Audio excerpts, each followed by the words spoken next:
수요 찬양 예배 하나님의 율법 시리즈 8번째 시간입니다. 우리는 계속해서 율법에 대해서 살펴보고 있습니다. 여러분, 율법은 무엇일까요? 율법은 히브리어로 토라입니다. 좁은 범주에서 율법은 출애굽기 20장에서 23장에 나오는 조항들을 뜻합니다. 범위를 더 넓히면 모세오경 전체를 율법이라고 할 수도 있고, 더 넓게 표현하면 하나님의 모든 말씀을 율법이라고 할 수도 있습니다. 하나님은 하나님의 언약 백성에게 율법을 주셨습니다. 하나님만 섬기기로 언약을 맺은 이스라엘 백성이 하나님의 성품을 드러내며 살도록 가르침을 주신 것입니다. 따라서 율법은 하나님의 가르침이라고 할 수 있습니다. 하나님과의 관계를 바르게 세우고 하나님의 뜻대로 살기 위해서는 율법을 잘 알고 율법 중심의 삶을 살아야 합니다. 본격적으로 오늘 본문을 살펴보기 전에 율법 중심으로 살았던 두 부류의 사람들을 살펴보기를 원합니다. 첫 번째는 율법학자입니다. 예수님 당시에는 율법학자들이 있었습니다. 우리가 읽는 성경에는 서기관으로 번역을 했고 우리말 성경은 율법학자로 번역을 했습니다. 율법을 잘 알고 철저하게 지키고 가르쳤던 사람들입니다.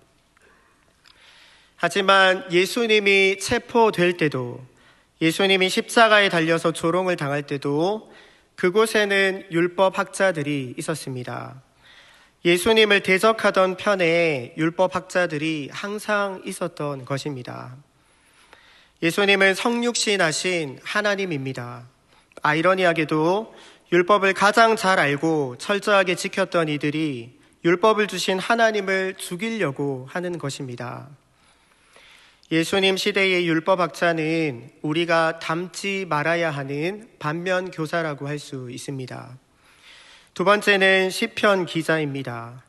150편의 시편 중에서도 1편, 19편, 119편은 율법을 강조하는 시편이라고 할 수 있습니다. 1편과 119편은 저자가 누구인지 알 수 없지만 19편은 표제에서 다윗의 시라고 소개합니다. 구구절절 율법에 대한 찬가가 등장합니다. 시편 기자는 율법을 잘 알 뿐 아니라 율법을 즐거워하고 누리고 있음을 알 수 있습니다. 시편 19편 7절에서 10절 말씀을 함께 읽겠습니다. 여호와의 율법은 완전하여 영혼을 소성케 하고 여호와의 증거는 확실하여 우둔한 자로 지혜롭게 하며 여호와의 교훈은 정직하여 마음을 기쁘게 하고 여호와의 계명은 순결하여 눈을 밝게 하도다. 여호와를 경외하는 도는 정결하여 영혼까지 이르고 여호와의 규례는 확실하여 다 의로우니 곧 많은 정금보다 더 사모할 것이며 꿀과 송이꿀보다 더 달도다. 하나님께서 시편의 기도와 고백을 기쁘게 받으시고 너희도 이렇게 살아라, 다시 말씀으로 우리에게 내려주셨다는 것을 생각한다면 율법을 대하는 다윗의 태도가 우리가 본받아야 할 모습이라고 이해할 수 있습니다. 율법학자들은 겉으로 보면 율법을 잘 지키는 것처럼 보입니다. 하지만 예수님은 율법학자들이 율법의 근본 정신은 버리고 외식한다고 책망합니다. 율법 전문가라고 사람들에게 인정을 받고 자기 스스로도 잘하고 있다고 착각할지는 모르지만 영적으로는 맹인과 다름이 없습니다. 우리의 말씀 생활, 신앙 생활이 이렇게 될 수 있다는 것을 생각해야 합니다. 하나님을 대적했던 율법학자가 될 것인가? 시편의 삶을 살 것인가? 말씀을 대하는 우리의 태도에서 결정됩니다. 바라기는 시편 기자의 고백과 삶이 저와 여러분의 삶이 되기를 축복합니다. 우리는 하나님의 가르침, 율법을 어떻게 지켜야 할까요? 함께 읽겠습니다. 첫째, 하나님을 생각하며 율법을 지켜야 합니다. 율법의 내용대로 실천하는 행위도 중요하지만 율법을 주신 하나님의 존재와 그분이 베풀어 주신 은혜를 깊이 생각하는 것이 중요하다는 뜻입니다. 출애굽기 22장 21절은 너는 이방 나그네를 압제하지 말며 그들을 학대하지 말라라고 말씀합니다.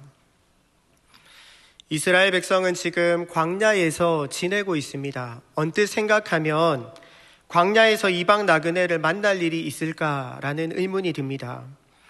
이 구절에서 이방 나그네는 혈통상 히브리인은 아니지만 이스라엘 공동체 안에서 사는 자들을 뜻합니다. 출애굽 당시에 수많은 잡족들이 함께 나왔기 때문에 이스라엘 공동체 안에는 이방인들이 섞여 있었습니다. 그리고 광야는 완전한 고립된 공간이 아니라 모압이나 미디안, 아말렉과 같은 다른 민족과의 접촉이 가능했습니다. 하나님은 이방 나그네를 압제하거나 학대하지 말라고 하시면서 왜 그렇게 해야 하는지를 설명하시는데 이스라엘 백성도 애굽에서 나그네였다라는 것입니다. 이스라엘 백성은 애굽에서 노예였습니다. 극심한 학대와 괴롭힘을 당합니다. 이스라엘 백성은 나그네 시절의 서름을 누구보다 잘 압니다. 하나님이 존재하지 않는다면 애굽에서 당한 대로 똑같이 나그네를 학대하면 됩니다. 하지만 하나님은 이스라엘 백성이 가장 비천하고 낮아졌을 때 자비를 베푸시고 구원해 주셨습니다. 하나님이 베풀어 주신 은혜와 자비를 기억하면서 이방 나그네를 괴롭히지 말고 오히려 그들에게 자비를 베풀라는 것입니다. 이스라엘 백성은 장차 가나안 땅에 정착해서도 이방 나그네를 대할 때 하나님의 은혜를 기억하면서 그들에게 자비를 베풀어야 합니다. 오늘 본문 29절과 30절도 마찬가지입니다. 우리 함께 읽겠습니다. 너는 너의 추수한 것과 너의 짜낸 즙을 드리기에 더디게 말지며 너는 처음 난 아들들을 내게 줄지며 너의 소와 양도 그 일례로 하되 7일 동안 어미와 함께 있게 하다가 8일 만에 내게 줄지니라. 처음 추수한 것과 첫 번째로 태어난 것을 하나님께 바치라는 율법은 출애굽기 12장의 6월절을 생각나게 합니다. 10번째 재앙은 처음 난 것이 죽는 재앙입니다. 하지만 문설주에 양의 피를 바른 이스라엘 백성의 집은 죽음의 저주가 넘어갑니다. 그래서 하나님은 이스라엘 자손의 초태생이 하나님의 것이라고 말씀합니다. 처음 것을 하나님께 드리는 행위도 중요하지만 율법은 아무 생각 없이 기계적으로 수동적으로 지키는 것이 아닙니다. 하나님이 베풀어 주신 은혜를 생각하고 하나님이 어떤 분이신지를 생각하면서 율법을 지켜야 하는 것입니다. 이렇게 할 때 율법을 통해 하나님의 사랑과 은혜를 더 깊이 깨닫고 하나님과의 관계가 바르게 세워집니다. 이처럼 율법은 하나님과의 관계를 바르게 설정합니다. 선악과 명령에도 동일한 원리가 담겨 있습니다. 아담도 선악과 명령을 지킬 때마다 항상 하나님이 어떤 분이신지 그리고 자신은 어떤 존재인지를 생각해야 합니다. 하나님은 창조주이시고 아담은 피조물입니다. 하나님은 왕이시고 아담은 백성입니다. 하나님은 주인이시고 아담은 그분의 종입니다. 이것이 하나님과 아담과의 바른 관계 설정입니다. 이 내용을 잊지 말고 기억하라고 하나님은 선악과를 에덴 동산에서 가장 잘 보이는 동산 중앙에 두신 것입니다. 뱀이 하와에게 선악과를 먹도록 유혹할 때 새콤달콤 맛있다고 맛으로 유혹하지 않습니다. 하나님처럼 될 수 있다고 유혹합니다. 선악과를 따먹는 행위보다 하나님과의 관계 설정을 무너뜨리는 것이 더 중요하다는 것을 마귀가 잘 알기 때문입니다. 마귀는 똑같은 방식으로 우리를 공격합니다. 하나님의 말씀을 피상적으로 지키게 만들고 외적인 행위에만 집중하도록 만듭니다. 그러다 보면 나도 모르게 영적으로 어두워지고 하나님과의 관계에 문제가 생기는 것입니다. 하나님은 애굽의 노예였던 이스라엘 백성을 독수리 날개로 업어서 인도하셨습니다. 10가지 재앙을 내리시고 바다를 가르시고 광야에서도 음식을 내려서 배불리 먹여주셨습니다. 이처럼 전능하신 하나님이 비천한 이스라엘 백성을 자기 백성으로 삼아 주셨습니다. 하나님이 어떤 분이신지, 나는 어떤 존재인지, 하나님이 어떤 은혜를 주셨는지 생각하면 감사와 기쁨으로 율법을 따르고 하나님과의 관계를 바르게 세워갈 수 있습니다. 저는 중고등학생 시절에 소망도 없고 기쁨도 없고 모든 것이 허무하게 느껴졌던 때가 있습니다. 세상에 의지할 곳이 하나도 없는 것처럼 느껴졌습니다. 내가 지금 죽을 용기가 없어서 버티고 있구나 라는 마음이 제 마음이었습니다. 그 정도로 힘들었는데 그때 하나님이 저를 만나주시고 은혜를 주셨습니다. 네가 가장 비천할 때 내가 너에게 자비를 베풀었단다. 소망이 없던 너를 구원하고 내 자녀로 삼았단다. 이 은혜를 늘 기억하면서 또 다른 이에게 자비를 베풀고 하나님께 헌신된 삶을 살아야 하는 것입니다. 사랑하는 성도 여러분, 하나님께서 베풀어 주신 은혜의 경험이 있으신가요? 순종하고 예배하고 봉사할 때도 하나님을 깊이 생각하시기를 바랍니다. 헌금을 드릴 때도 모든 것이 하나님의 것입니다. 주의를 지킬 때도 모든 날이 하나님의 선물입니다. 다른 사람을 대할 때도 제가 가장 죄인입니다. 중심을 담는 것입니다. 하나님을 깊이 생각하고 나를 알 때 말씀대로 살아갈 힘이 주어지고 하나님과의 관계가 견고하게 세워질 줄 믿습니다. 율법을 어떻게 지켜야 할까요? 함께 읽겠습니다. 둘째, 하나님을 경외함으로 율법을 지켜야 합니다. 하나님을 경외하는 중심이 언약 백성의 거룩한 삶으로 우리를 이끌어줍니다. 오늘 본문 22절에서 24절은 고아와 과부에 대한 율법이고 25절부터 27절은 가난한 자들에 대한 율법입니다. 하나님은 고아와 과부를 괴롭히지 말고 가난한 자들에게 고통을 주지 말라고 말씀합니다. 가난한 자들에게 돈을 빌려줬어도 갚으라고 독촉하지 말고 이자를 받지 말고 담보물로 외투를 받았다면 해가 지기 전에 돌려주어서 외투를 덮고 잘 수 있게 해주라는 것입니다. 본문에 반복되는 중요한 표현이 나오는데 23절과 27절에 나옵니다. 23절을 함께 읽겠습니다. 내가 만일 그들을 해롭게 함으로 그들이 내게 부르짖으면 내가 반드시 그 부르짖음을 들을지라. 그 몸을 가릴 것이 이쁘리라. 이는 그 살에 오신즉 그가 무엇을 입고 자겠느냐. 그가 내게 부르짖으면 내가 들으리니 나는 자비한 자임이니라. 약하고 가난한 자들을 괴롭게 해서 그들이 하나님께 억울함을 호소하면 하나님이 가난한 자들의 편이 되어서 갚으시겠다는 것입니다. 바로는 이스라엘 백성 중에 남자아기가 태어나면 강물에 던져서 죽이는 정책을 만들었습니다. 하나님은 바로의 괴롭힘을 어떻게 갚아주셨을까요? 첫 번째 재앙은 물이 피로 변하는 재앙입니다. 바로는 피로 변한 강물을 보면서 아기를 강물에 던져 죽게 만든 자신의 죄를 하나님이 복수하신다고 생각했을 것입니다.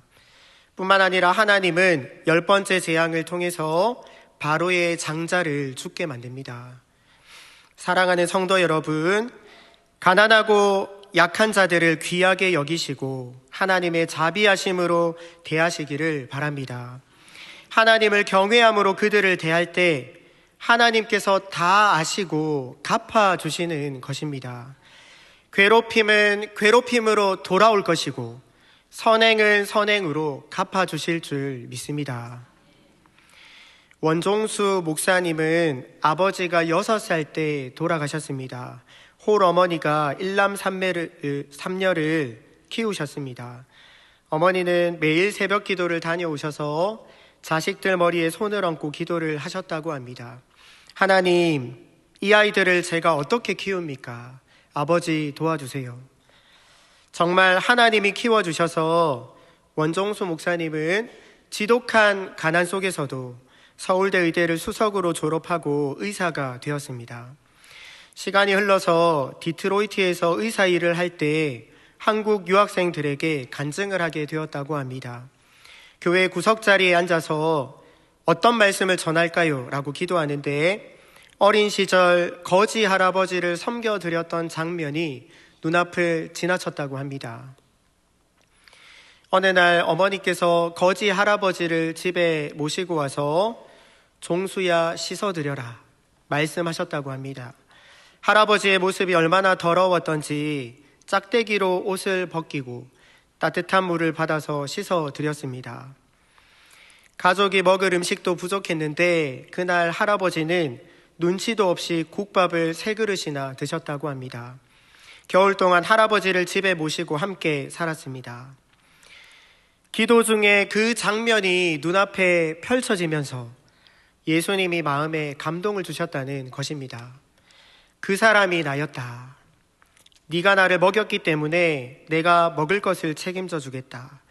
네가 나를 입혔기 때문에 입을 것을 책임져 주겠다. 네가 나를 재워주었기 때문에 너의 의식주를 공급하겠다. 이런 약속을 주셨다고 합니다. 저의 친할머니와 외할머니께서 돌아가시고 아내의 외할머니와 관계가 열렸습니다. 연애 시절부터 기회가 생길 때마다 잘 도와드렸습니다.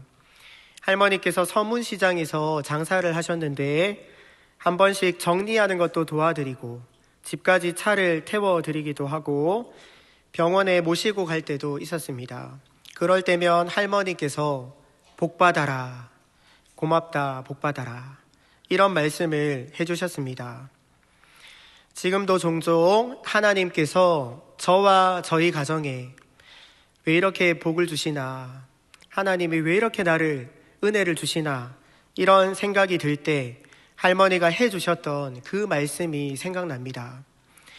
하나님은 할머니의 그 말을 기도로 축복으로 여겨주시고 제 삶에 은혜를 주시고 복으로 갚아주신다고 믿습니다. 이런 경험을 하고 나면 저절로 하나님을 경외하는 마음을 품게 됩니다. 28절은 너는 재판장을 욕하지 말며 백성의 유사를 저주하지 말지니라 라고 말씀합니다. 가장 약하고 가난한 자들 뿐만 아니라 재판장이나 지도자 같은 가장 높은 자들도 하나님을 경외하는 마음으로 대하라는 말씀입니다. 그러면 중간에 있는 사람들은 어떻게 해야 할까요? 이 말씀은 모든 사람을 하나님을 경외함으로 대하라는 의미입니다. 다윗이 그런 삶을 살았습니다. 압살롬이 반역할 때 시므이가 다윗에게 돌을 던지며 악담합니다. 다윗이 시므이를 죽일 수도 있지만 그렇게 하지 않고 다윗은 하나님을 생각합니다. 사무엘하 16장 10절 12절입니다. 저가 저주하는 것은 여호와께서 저에게 다윗을 저주하라 하심이니 내가 어찌 그리하였느냐 할 자가 누구겠느냐. 혹시 여호와께서 나의 원통함을 감찰하시리니 오늘날 그 저주 까닭에 선으로 내게 갚아주시리라 하고. 다윗은 자기를 죽이려고 하는 사울 왕도 원수로 대하지 않고 하나님께서 기름 부은 사람으로 대합니다. 누구를 대하든지 다윗이 하나님을 경외했기 때문에 하나님께서 다윗을 존귀하게 높여주셨던 것입니다. 인생은 해석이 중요하다고 담임 목사님을 통해서 늘 배우고 훈련하고 있는데 우리 안에 하나님을 경외하는 중심이 없으면 다윗처럼 말씀과 믿음으로 삶을 해석할 수가 없습니다. 사랑하는 성도 여러분, 누구를 만나든지 하나님을 경외함으로 대하시기를 바랍니다. 특별히 가난하고 약한 자들을 더 귀하게 여기면서 하나님의 자비하심으로 사랑을 베푸시기를 바랍니다. 하나님께서 풍성한 은혜와 복으로 갚아주실 줄 믿습니다. 마지막으로 오늘 본문 31절을 함께 읽겠습니다. 너희는 내게 거룩한 사람이 될지니 들에서 짐승에게 찢긴 것에 고기를 먹지 말고 개에게 던질지니라. 들짐승에게 죽임을 당한 고기를 하나님께서 왜 금하셨는지 추측해 볼 수 있지만 분명한 것은 하나님께서 이것을 부정한 음식으로 정하셨기 때문에 먹으면 안 된다는 것입니다. 이방인들이 다 먹어도 하나님이 금하셨다면 먹으면 안 됩니다. 이스라엘 백성들은 사람을 대할 때뿐만 아니라 음식을 먹을 때도 하나님을 경외하는 마음으로 율법을 지켜야 합니다. 누구를 만나든지 어디에서 무엇을 하든지 먹고 마시는 모든 순간에도 항상 하나님을 경외함으로 하나님의 성품을 닮아 거룩한 백성의 삶을 살아가시는 모든 성도님들이 되시기를 예수님의 이름으로 축복합니다. 말씀을 맺겠습니다. 출애굽기에서 하나님은 말씀하시는 하나님으로 등장합니다. 시내산에서 이스라엘 백성과 언약을 맺으시고 거룩한 언약 백성으로 살 수 있는 율법을 가르쳐 주셨습니다. 말씀을 모르면 하나님을 섬길 수 없습니다. 예수님도 우리에게 율법을 가르쳐 주셨습니다. 예수님이 율법을 가르쳐 주신 내용이 바로 산상수훈입니다. 말씀의 은혜를 더욱 사모하시기를 바랍니다. 시편 119편 97절에서 100절입니다. 내가 주의 법을 어찌 그리 사랑하는지요. 내가 그것을 종일 묵상하나이다. 주의 계명이 항상 나와 함께하므로 그것이 나로 원수보다 지혜롭게 하나이다. 99절 100절을 함께 읽겠습니다. 내가 주의 증거를 묵상함으로 나의 명철함이 나의 모든 스승보다 승하며 주의 법도를 지킴으로 나의 명철함이 노인보다 승하니이다. 시편 기자는 주의 법을 사랑함으로 종일 묵상하고 하나님의 말씀과 동행하며 하나님의 지혜를 얻고 명철함을 얻는다고 말씀합니다. 사랑하는 성도 여러분, 하나님께서 우리에게 주신 율법의 말씀을 더 많이 알아가고 실천하고 누리시기를 축복합니다. 왕은 평생 율법책을 자기 옆에 두고 읽어야 했습니다. 그렇게 할 때 하나님 여호와 경외하기를 배우고 교만하지 않고 오른쪽으로 왼쪽으로 치우치지 않고 하나님의 은혜 안에 거하면서 복을 누릴 수 있기 때문입니다. 어제부터 우리 교회 상반기 양육훈련반이 개강했습니다. 많은 성도님들이 말씀을 배우고 훈련하기 위해서 은혜를 사모하는 마음으로 참여하고 계시는데 혹시라도 아직까지 신청하지 않은 분들이 계시다면 꼭 하나 이상 신청하셔서 신앙을 훈련하시기 바랍니다. 그리고 말씀 훈련이 피상적으로 형식적으로 되지 않고 매 시간마다 하나님을 말씀을 통해 하나님을 친밀하게 경험할 수 있도록 기도로 참여하시고 하나님께서 나에게 어떤 말씀을 주실까 집중하면서 하나님과의 관계를 회복하고 풍성한 말씀의 은혜를 누리시기를 바랍니다. 이번 학기 말씀 훈련을 통해 우리 영혼과 가정과 교회의 공동체 가운데 회복의 은혜와 강건함의 은혜가 충만하기를 예수님의 이름으로 축복합니다. 화면에 기도 제목을 함께 읽고 합심해서 기도하겠습니다. 하나님 아버지, 낮고 천한 우리를 자녀 삼아 주시고 말씀을 통해 거룩한 백성으로 살게 하시니 감사합니다. 날마다 말씀을 읽고 묵상하면서 하나님과 더 깊은 교제를 누리고 하나님을 경외하는 거룩한 삶을 살기를 원하오니 말씀의 은혜가 우리 삶과 교회 공동체 안에 흘러 넘치게 하옵소서. 우리 다 함께 합심해서 기도하겠습니다. 하나님 아버지 감사합니다. 오늘도 하나님 앞에 예배하는 자리로, 말씀 듣고 기도하는 자리로 불러주시니 참으로 감사합니다. 너무나 낮고 비천한 우리를 선택하여 주시고 하나님 자녀 삼아주시고 하나님의 거룩한 백성으로 살게 하셨는데, 하나님과 또 멀어져서 하나님을 향한 경외함을 잃어버리고 우리의 욕심을 쫓아 세상에 마음을 두고 살았던 우리의 모든 죄악들을 회개하오니 용서하여 주시고, 이 시간 성령 하나님 우리의 마음을 새롭게 하여 주시옵소서. 더욱더 말씀을 사모하고 하나님 말씀을 붙들고 하나님을 알아가고 우리를 알아가기를 원합니다. 하나님과의 온전한 관계를 바르게 세워가기를 원합니다. 하나님 은혜 가운데 거하며 말씀을 알고 말씀을 누리고 말씀의 복을 풍성하게 누리기를 원하오니, 하나님 아버지 우리의 어두운 눈과 귀를 열어주시고 우리의 마음을 밝혀주시고 생명의 말씀으로 우리를 세워주시고 인도하여 주시옵소서. 우리의 영혼과 가정과 교회 공동체 안에 풍성한 은혜를 허락하여 주시옵소서. 하나님 아버지, 오늘도 우리를 예배하는 자리로 불러주시고 진리의 말씀으로 가르쳐 주셔서 감사합니다. 우리의 어두운 눈과 귀를 열어 하나님을 바라보게 하시고 말씀을 듣게 하시고, 특별히 어제부터 시작된 상반기 양육 훈련을 통해 개인과 가정과 우리 교회가 말씀으로 회복되고 세워지도록 은혜를 베풀어 주옵소서. 우리 주 예수 그리스도의 이름으로 기도드립니다. 아멘.